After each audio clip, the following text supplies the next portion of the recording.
What is up? What is good? Have a little sip of coffee here. Shout out to Violent People, the best wrestling podcast on the internet.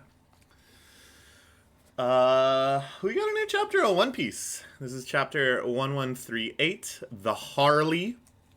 This is, of course, in reference to the ancient religious text of the giants, whom none of the extant giants know how to read.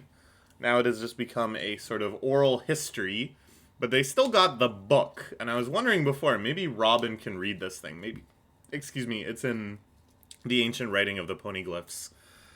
So we could actually find out what the heck it says, which is a matter of much dispute. As we've talked about before, the giants are in kind of a transitional period in terms of their culture.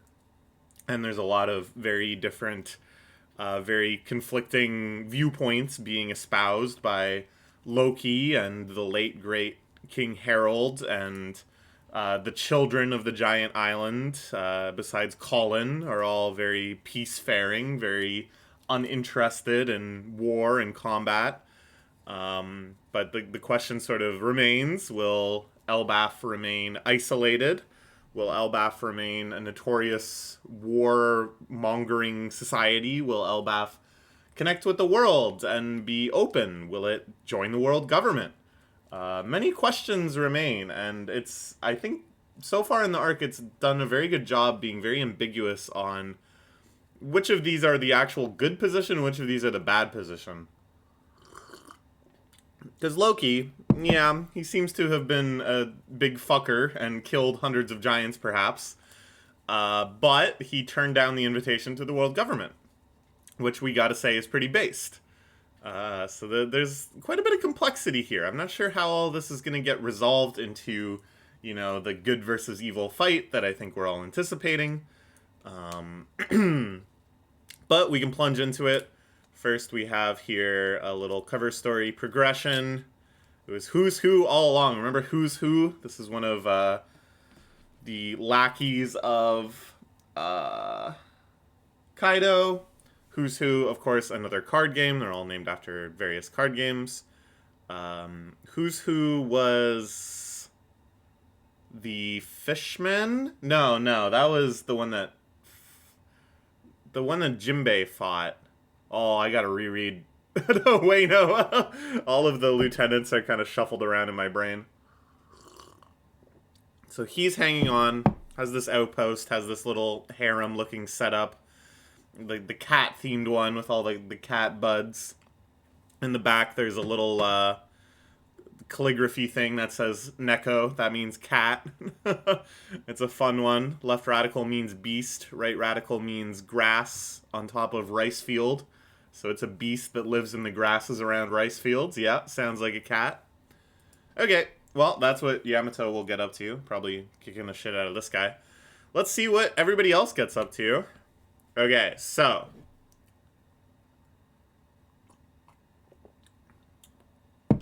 Jack, I'm in Wano mode. Loki is getting beaten up by these two envoys of the Holy Knights from Marijois. One of them, obviously, is Shanks' brother or something like that. Loki points it out as well. Just in case there is still some holdouts that are like, oh my god, Shanks got a new haircut. No, yeah, very clearly, it's Shanks's lineage. By the way, I had forgotten. I was like, why is it that everyone assumes Shanks is the son of a world noble type, one of the Holy Knights, the son of Figar Garland, who is now one of the Gorosei?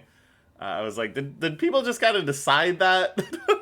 But no, it was supplementary materials for One Piece Film Red that talk about the origin of Shanks' life as a pirate and how Roger found him, that mentioned his last name. And it's funny because that happened before the introduction of Garland as a character. So then, people connected the dots quite rapidly after that. It ain't my business, but a pirate and a celestial dragon to stand on opposing sides of world power. Actually, have the exact same face. It's bound to draw curiosity. Yeah, that pirate is my estranged younger twin brother. You returned to the Holy Land once. We saw that. So that was another thing that, at the time it was just like, woo, Shanks. He's so powerful. He's so mysterious. He can even just get an audience on demand with these unprecedentedly powerful people. And it kind of made sense at the time, or we thought, ooh, that'll be explained. And then for like 800 chapters, it's only gotten more and more confusing. Why the hell did they let Shanks in there? Isn't that like a gigantic emergency? But I think he leveraged like that one time. He got his 1 second chance to be like, hey, I've decided to go back to being a celestial dragon. How about that? You believe that? Okay, let me in. That may be the case. I don't think Shanks himself has crazy warping power or anything. I think he managed to talk his way in there. And what's really interesting is that the reason he did that was to talk about Blackbeard, right? He went to go warn them about Blackbeard.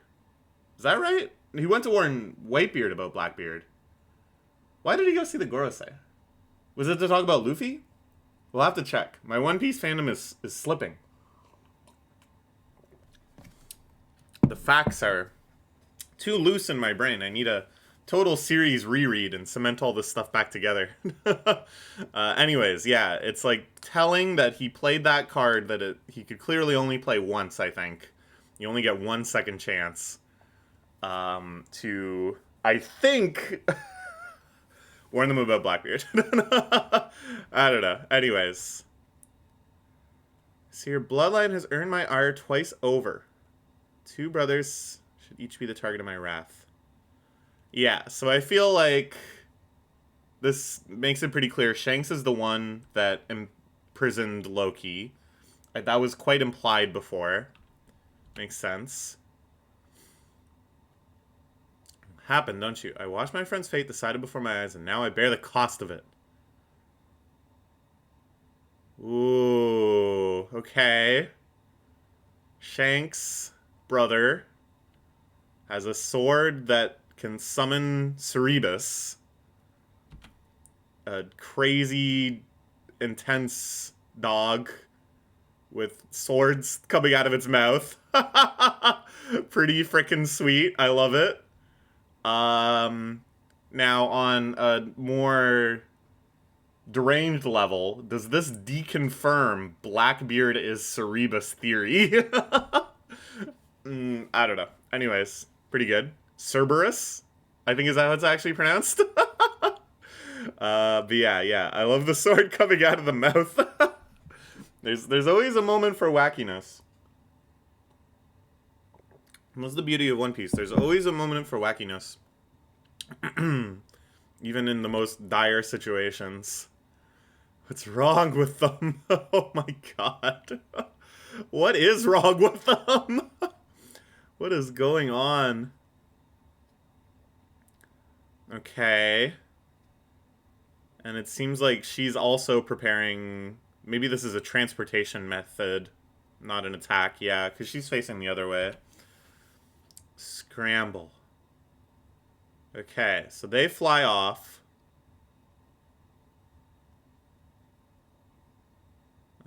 On this arrow bird thing.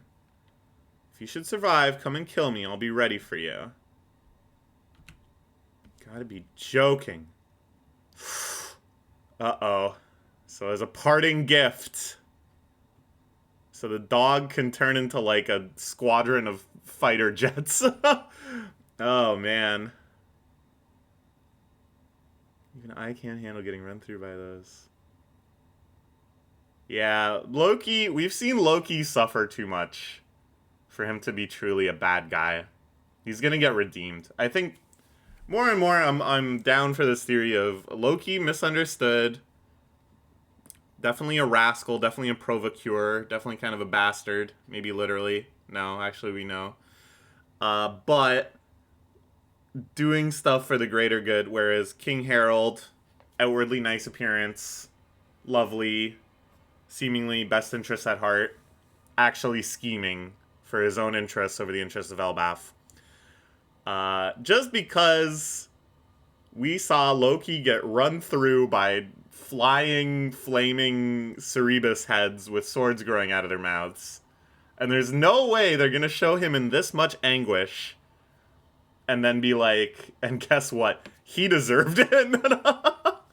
Rereading this, you're gonna be cheering and clapping because this guy is that evil. No, no, no, no, no, no, no, no, no. There's more to this. There's more to this. Pacifying them all at once would be too hard. We need to get the warrior's children first. So they're probably gonna head to the library. Things could escalate quite quickly. I've been waiting to see how long are we gonna spend in relatively fun adventures on Elbaf before shit gets real. And shit seems to be getting real. Call one more. Okay. What I saw was red hair. It's true, I'd recognize him anywhere. Red hair has been to Elbaf many times. This guy must have looked just like him. The dumbest possible reading. The dumbest Luffy just... the most, like, childish, asinine assumption given the circumstance. It must have been his identical twin. Which sounds stupid, but in this case is actually true. Luffy's instincts sometimes figured it out. The only question he'd still be in the area. That wasn't Shanks. A cheerful guy who wasn't full of himself. He knows there was anything messed up like that. Yeah, and this is, like, especially weird for, you know, Zoro and Nami are Luffy's closest compatriots.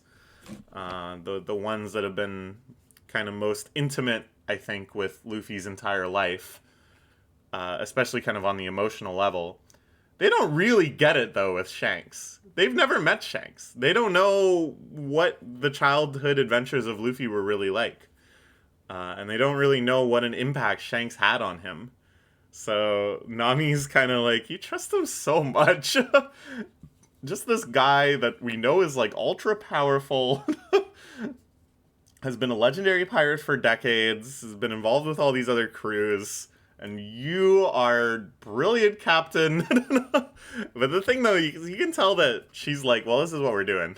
we're on Team Shanks, and that's obviously not going to change. But you can tell there's some confusion. When he be mad if someone said stuff about that, like Molly Mare. That's pretty good. I like, though, that Luffy is trying. He's trying to, like, make her understand the depth and profundity of his bond with Shanks. And he's understood this sort of analogous parent figure, you know? Belle-Mare wasn't really Nami's mom, but similarly was her mother and her entire growing up. Two identical people. They're all getting on board with this. Shanks' brother. Never heard him talk about his family, just that he was on a pirate ship ever since he was little. Thought Roger and Raleigh and those guys were his family. Roger pirates, aside from Buggy. Okay. Meanwhile, getting carried around like a little action figure. Exploring the Jewel Tree Atom. Frankie and the school teacher, whose name eludes me. The business starts selling it. Oh, Ripley, yeah. It's a holy tree. Don't go cutting pieces of it loose now. So this is kind of interesting. In the giant culture, it's a holy sacred tree. They wouldn't dream of chopping it up and using it for stuff. And yet it does enter the market. And so kind of the valuableness is because you are risking the wrath of giants every time you get some. I kind of think it's cool, too, that, like, the Straw Hats ship might be made of, like, black market materials. Like, Frankie shouldn't have been able to get his hands on this wood. It was, like, morally incorrect to fuck with the giant sacred tree. That's cool. That's, like, so piratey, you know? The series has always got to have little elements of skirting around what's normally acceptable, doing things that aren't going to make everybody happy. That selfishness of pirates needs to come through now and again, I think. And this is a good example of that. Even though they don't call it out explicitly. It seems like, yeah, the Sunny is made of black market materials that should never have been harvested. Okay, now we see a mural. Is this Perhaps the Harley. Ah, children's drawings from the ancient past carved into the fossilized tree bark. Cultural relic due to its historical value. Now, this is kind of cool too, because this might be a reference to a real world thing, which is that in ancient Scandinavia, there is remnants from like the 600s, I think. We can maybe look it up later. But in like the 600s or so of kids doodling on pages and stuff. These have been preserved. These have managed to survive. And it's a really fascinating look because it's one thing to read text that was deliberately written from these old eras and deliberately preserved, made by the hegemonic society that decides what is worth writing down and what is worth preserving and all of that. That gives you, of course, one glimpse of a society, and you can infer a lot from the choice of what was written down. But there's whole worlds of society that get kind of marginalized and left out. And so you have to look to the literal margins, doodles and extraneous things and stuff that bored transcribers threw in there for fun, and scraps of writing that have just survived for no reason. That's what gives you a complete picture. Okay, anyways, yeah. Drawn between 800 and 900 years ago, which, if correct, puts them right within the period of the Void Century. Ooh. I'll show this to Robin. For drawing from Elbaf, they don't all look like giants to me. In the history of Familiar, there are sometimes wars between the races, but never cultural exchange. This was simply more than a child's dream. Oh, it's like a drawing of peace. Oh, I love that. It's a drawing of peaceful relations between different races. Now we can see, very briefly, Oda, ever the teaser, won't show us the whole thing. But this is some sort of mermaid, some sort of ancient horned helmet wearing thing, and what looks like a mink, maybe. All maybe exchanging pleasantries, exchanging goods, exchanging gifts. And again, I'm going to say this ties back to my theory of how the series will end and what the One Piece is. That all of these separated races that live all around the world will once again be able to interchange freely once the oceans are drained. This is more and more compelling to me, that Luffy's dream is to have a grand party where everyone from everywhere in the world can come together and celebrate. And this was what the world was pre-Void Century. That this was the level of peace and collaboration and cultural exchange and celebration that was happening before the tyranny of the world government. And that's what the series will ultimately return to, with the draining of the oceans and the destruction of the world government. Beautiful. Nothing more than a child's dream. So wistful, so poetic.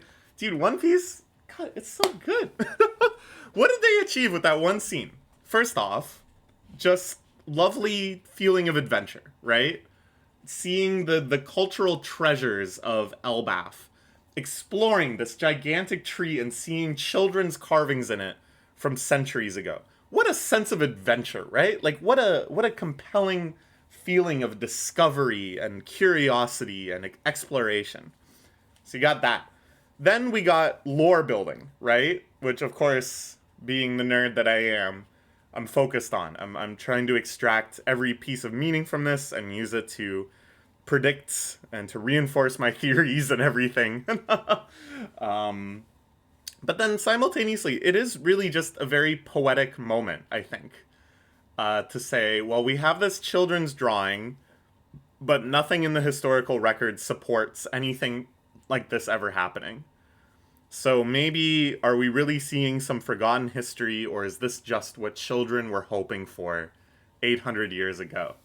What a hauntingly beautiful idea that is, right? Like, just this feeling of, was it history, or is this the history of someone's wishes? Like, I don't know. And it just opens up like a whole other level of history, thinking about all these ancient things we have. So many of them clearly depict fantasy, right? So many of them have fantastical creatures or stories full of the supernatural, full of gods and myths and heroism that clearly did not actually happen in reality. And it's like the history of mankind is the history of imagination. It's the history of dreams and wishes. And I think this is just such a beautiful, concise little encapsulation of that. That all throughout history, both in One Piece and reality, the real world may have been plagued by war, may have been plagued by oppression, by poverty, and yet because of that, we have this endless human history of aspiration, of a better life, of peace, of friendship. Ah, man. But then I don't know. I mean, I don't think so. I think this really happened. That's my take. This really happened. The races all used to co-inhabit spaces and get along, and we're gonna drain the oceans, drain them, drain the swamp, baby, drain the oceans. Okay, now we cut back to the school. The kids are having fun. The fact that we're cutting back here, I am scared. I think those bastards from the world government are going to show up and start doing some giant kidnapping. Okay. The Harley is here. Chopper is coughing on the dust. All the various legends and myths of Elbaf were created based on this original text. There's so many interpretations of it. And it means the sun god all the warriors of Elbaf believe in has a different personality depending on who tells the story. Ain't that funny? I like that. I like that a lot. And I like that when they talk about it, is he a leader? Is he a liberator? Is he the god of destruction? Is he the god of laughter? I'm still team all of the above, that Luffy will be all of those things. He'll be the king of pirates with a power so vast that it creates protection all over the globe. But he will also be a liberator, raising people up and empowering them and giving them strength. He won't subjugate people, but rather empower everyone. He's obviously the god of laughter. Just look at him. Laugh a minute. And he's the god of destruction. He's going to drain the oceans, which is going to completely destroy Fishman Island and probably a lot of other stuff, too.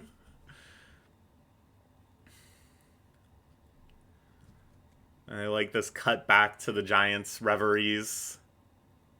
It's such an amazing culture. We must secure a future for the children of Elbaf. Oh, it's a stupid joke. But I think they really nicely convey just how, like, this isolationist place with this very strong, proud tradition, it makes more sense that it would be like this. That the tradition has become so split and so multifaceted and everything over the countless generations, and that they live in this bizarre, complex harmony where they all kind of believe in different things, and there's some infighting and sometimes some pretty awful infighting. And yet, like, that whole mess, that whole complexity, both the adherence to tradition and the disputes over tradition and the muddledness of tradition, that's so real. Like, that's so much realer than you just show up at Elbaf and they're like, it's how we've always done things. We've stood immutable for 10,000 years, you know? Like, that's not only just less realistic, it's just way less fun. It's just way less interesting and exciting. And just showing the Giants partying, like, it really, I feel, encapsulates this attitude that drives them. Story split into 3 chapters. They say the 3rd chapter describes the world we live in today. It's about something that's going to happen in the future. Legends of Nika are seeded all throughout the world. The one common feature is that he always shows up laughing to this rhythm. There it is. The drums of liberation. The first world. Okay, so Robin can read it. Is Saul not freaking out that Robin can read it? Or is this interpretations of the Harley? It's unclear to me if this is the inscrutable text that everyone has forgotten how to read, or if this is just some other related text or something. The first world, within the earth there was fire. Whoa. Holy moly.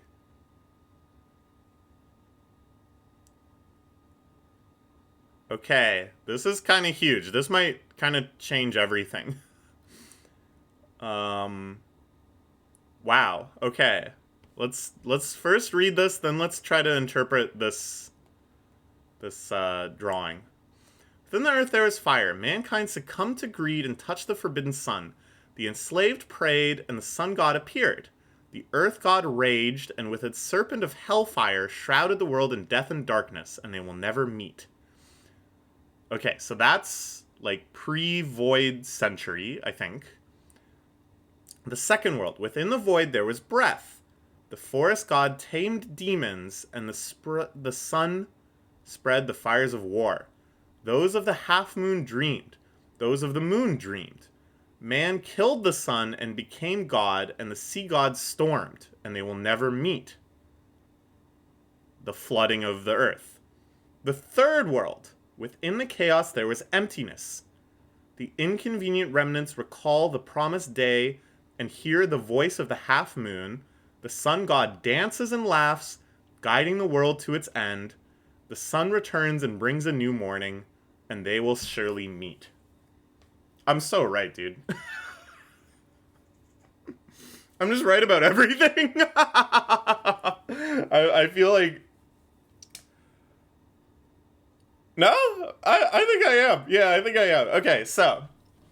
The first world is basically like... Things are vaguely harmonious. The forbidden sun, I think, is some... There's definitely mysteries. There's a lot that I don't know, obviously. But I think we can lay out the beats like this. The people of the earth started harvesting some sort of power that they ought not to. Okay? And we can see this on the far right of the image. They're harvesting some sort of sun power. This might be related to Vegapunk's kind of nuclear power type thing. This is the forbidden source of power for the ancient weapons, the Serpent of Hellfire, and yeah, like, things are, like, not great. We can see here, perhaps, the 3 ancient weapons. So the far right is Pluton, probably. Pluton being fueled by the source of light, of the sun.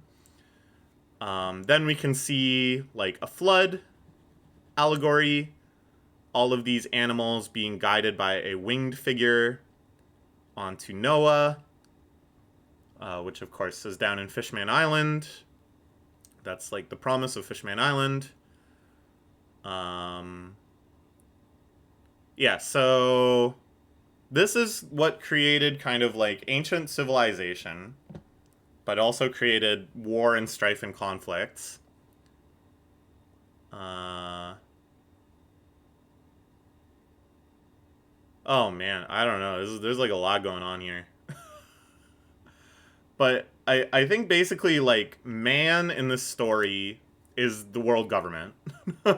Enslaving people, succumbing to greed, harvesting a power that it ought not to, creating the ancient weapons, or like, okay, so the Earth God Rage, that's like Pluton, the ancient weapon. Serpent of Hellfire, yeah. This is like the destruction that drove people apart. Within the void there was breath. The forest god tamed demons, and the sun spread the fires of war. Those of the half-moon gene... All this stuff about the moon and the half-moon and stuff, those are like the Lunarians and stuff. the multiple lunar races. But yeah, it seems the sea god stormed clearly is like when the world floods. This is like the twice over destruction that has already happened. First, the destruction of the ancient civilization, and then the flooding of the earth. Man killed the sun. That's like the world government destroying the cult of Nika and stuff, and suppressing, which probably has something to do with the origin of devil fruits or something. Clearly over here on the left, we see all sorts of multiple races coming together to fight another one of the ancient weapons, probably, who has wings, which is interesting. That might be another Lunarian race. The race that, like, King belongs to, which I think is the Lunarians versus the Shandians and stuff. No, the Shandians were on Jaya. Who are the people that actually lived up there? I don't know. Anyways. Yeah, we can see the fishmen are fighting, the giants are fighting, the ancient giant here is fighting with his big horns.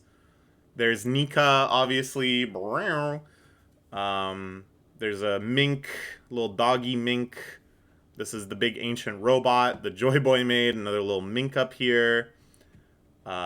People on a whale, the other race of Lunarians, lunar people, which you can see by the different wing shape.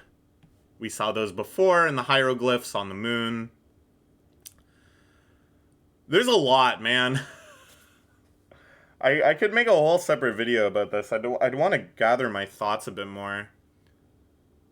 This is, like, unreal. It's so cool looking, too.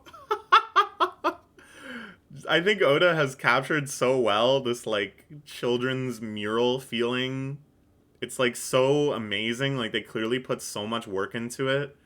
And yet it does feel like amateurish outsider art.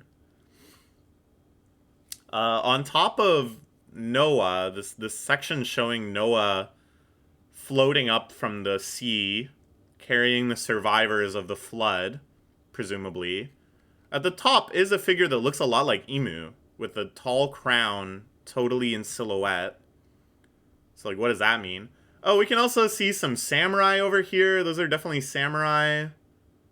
The top knot, the shuriken. You can see there are people on the side of this giant monster on the far left. I guess that's like the world government. There's a lot going on. Let's do some... Hold on.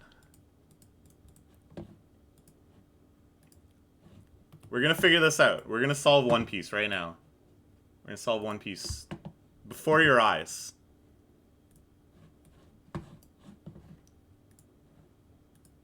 Okay. So we've got... hold on.